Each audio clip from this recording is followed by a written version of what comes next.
जिसके कान हों वो सुन ले, जिसकी आंखें हों वो देख ले। हम उन लोगों के लिए विशेष धन्यवाद देना चाहते हैं जो हमें SBI पे, गूगल पे और पेपलिंक के द्वारा हमारी सेवकाई में बोते हैं। डिस्क्रिप्शन बॉक्स में दिए हुए लिंक से आप भी बो सकते हैं।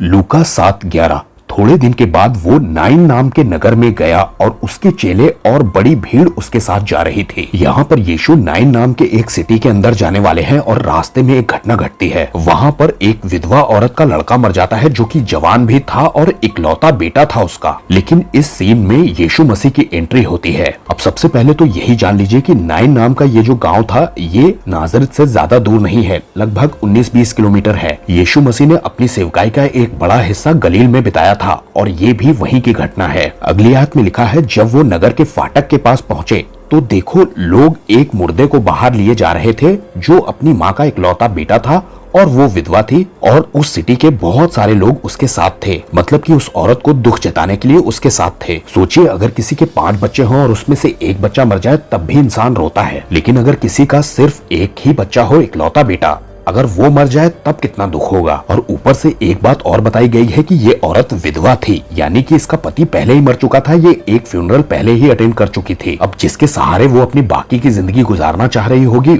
उसकी भी मौत हो जाती है, यानी कि बेटे की। अब इमेजिन करिए कि एक तरफ से यीशु का जुलूस जा रहा है जो कि खुशी मनाते हुए जा रहा है और दूसरी तरफ इस औरत का जुलूस आ रहा है जो कि रो रहा है, दुख में है, परेशान है। यीशु ने इस औरत की परिस्थिति को समझा और उस पर तरस खाया, ऐसा लिखा है, और उससे कहा मत रो। पुराने नियम में परमेश्वर पिता को एक कंपैशनेट गॉड के रूप में दिखाया गया है, तरस खाने वाला। लेकिन नए नियम में उस तरस का डिस्प्ले करने के लिए यीशु मसीह आते हैं। बाइबल में 3 लोगों का रिकॉर्ड है जिनको यीशु मसीह ने जिंदा किया। उसमें से एक तो यायर की बेटी थी, एक ये लड़का था इस विधवा का, और एक अपने दोस्त लाजर को जिंदा किया, मार्था और मरियम के भाई को। तीनों जगह वजह बिल्कुल अलग अलग थी और यहाँ पर वजह तरस को बताया गया है। यीशु मसीह ने तरस खाया इस औरत के ऊपर। तब उसने पास आकर अर्थी को छुआ और उठाने वाले ठहर गए। तब उसने कहा, हे जवान, मैं तुझसे कहता हूँ उठ। ये भी बहुत अजीब सी बात है कि एक मरे हुए इंसान को छूना मना था किसी रब्बी को या इजराइल के किसी अगुए को। यीशु मसीह टीचर या रब्बाई कहलाते थे, लेकिन वो इन सब बातों की चिंता नहीं करते थे। वो नियम के बनाने वाले थे और वो नियम से ऊपर थे। अब यीशु इस जवान से कहते हैं कि तू उठ जा, और ये उठ भी जाता है। नाइन नगर के लोगों के लिए ये बहुत ही बड़ा आश्चर्यकर्म था कि एक मुर्दा जिंदा हो गया किसी के कहने से।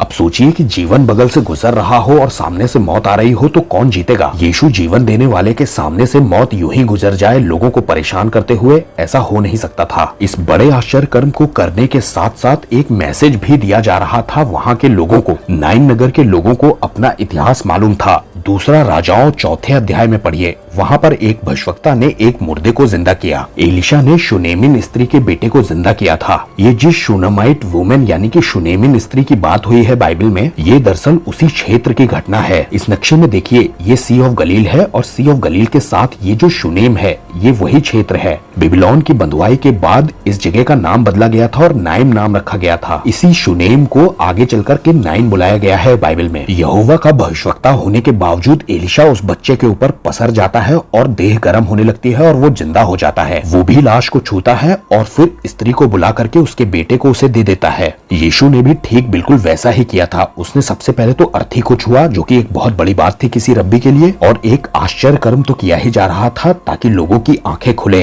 15वीं आयत में लिखा है कि तब वो मुर्दा उठ बैठा और बोलने लगा और उसने उसे उसकी माँ को सौंप दिया। एलिशा ने भी सुनेमिन स्त्री को बुलवाया था और कहा था अपने बेटे को उठा ले जा। अगली आयत में लिखा है, इससे सब पर बड़ा भय छा गया और वो परमेश्वर की बड़ाई करके कहने लगे, हमारे बीच में एक बड़ा भविष्यवक्ता उठा है। और परमेश्वर ने अपने लोगों पर कृपा दृष्टि की। एक बड़ा भविष्यवक्ता उठा है, इसका मतलब ये था जैसे एलिया का दुगना अभिषेक पाया हुआ एलिशा एक मुर्दे को जिंदा करता है उसी शुनेम नगर में जो कि नासरत के पास है, वैसा ही कोई बड़ा भविष्यवक्ता उठ गया है और शुनेम में आकर के उसने मुर्दे को जिंदा कर दिया है। यीशु ने एक बड़ा मिरेकल इसलिए भी किया था कि एक मैसेज दिया जा सके कि वो एक भविष्यवक्ता है और इजराइल का मसीह है। लेकिन कॉन्टेक्स्ट मत भूलिएगा, क्योंकि यीशु मसीह ने उस औरत की हालत पर तरस खाया था। यहाँ कॉन्टेक्स्ट है कंपैशन। बाइबल कहती है कि यहोवा कभी नहीं बदलता, आजकल और सर्वदा यीशु मसीह एक सा है। सबको जय मसीह की।